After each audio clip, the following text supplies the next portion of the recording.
Hi, and welcome back to the previews. This is episode 5, and hopefully the last episode with this Barnet. Let's go straight into the news. We recently got a release date for a new Spike Lee film, The Five Bloods. Yes, The Five Bloods, not The Five Bloods.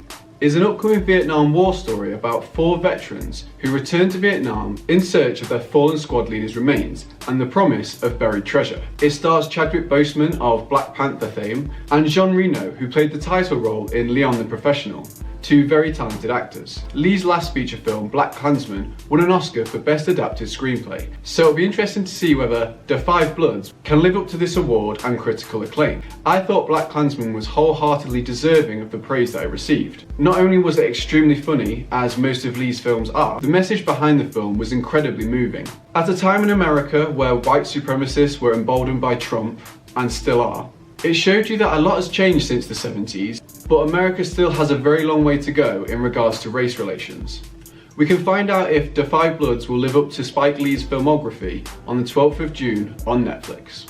The other day, I thought to myself, what is Tom Cruise doing right this very second? And it turns out he was probably talking to NASA. NASA Administrator Jim Bridenstine confirmed that they would be working with Cruise to film aboard the International Space Station. Currently there isn't a studio attached to the film, and there aren't any plot details. Great news, I know. But the very idea of Tom Cruise filming aboard the ISS is enough news to get me excited for this upcoming film. Hopefully by the next decade, we'll see more films being filmed in space. In this week's previews, we got the trailer for Judd Apatow's new film, starring Saturday Night Live cast member Pete Davidson, the King of Staten Island. It's a semi-autobiographical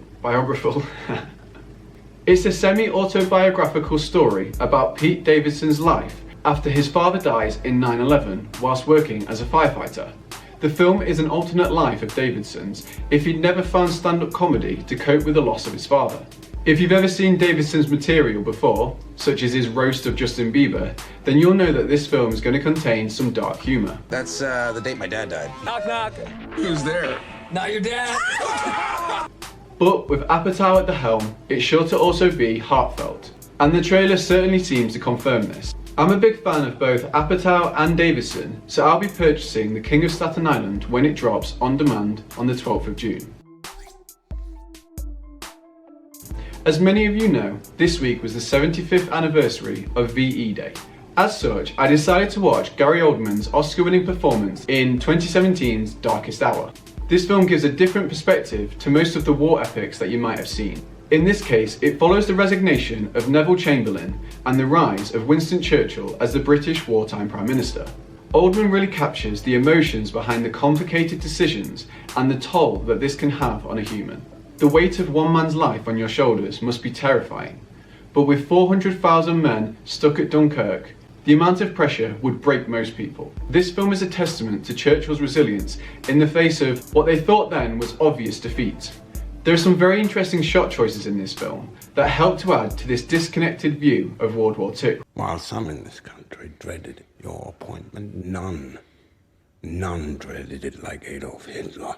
Most of the shots of the war that we see in the film are shot from a bird's eye view. This reminds you that the war for the politicians was only ever really seen on maps with miniatures, leaving this huge disassociation between the men giving the orders and the millions of men and teenagers who are putting their lives on the line.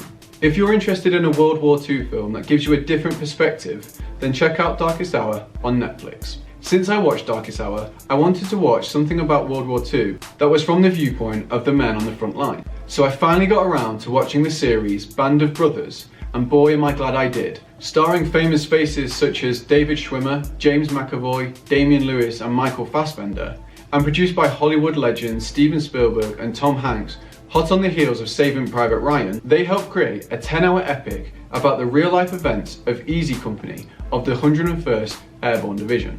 The story starts with an introduction to the main characters through a flashback to the paratrooper training, which gives you a more personal connection to the company as you see the crap they're dealt in their basic training, which puts you in their shoes. So when they deliver the harrowing reality of the war, it's even more impactful, focusing on some of the most famous missions of the war, such as Operation Overlord and Market Garden. It truly is one of the most captivating TV series I've ever watched. It encapsulates the dire circumstances that these men and millions of others had to endure for the freedom of their nation. It really shows you how little we've had to sacrifice in these short few months of isolation, whilst our ancestors lived in constant fear for their lives. If you're interested in historical TV series, then definitely check out Band of Brothers. Now it's time for Snack of the Week. This week's Snack of the Week is and was a chocolate stormtrooper. Now for the winner of last week's trivia question. The question was, what was Disney's first feature film? And the answer was Snow White and the Seven Dwarfs. First person to get this film right was Charlotte Gildersleeve. Well done, Charlotte. But a big shout out to Jenna Canby for getting the full title. This week's trivia question is, what was the real life name of the monkey that played Marcel in Friends? As always, if you've got any films or TV series that you want me to watch or discuss, then let me know. And please like and subscribe.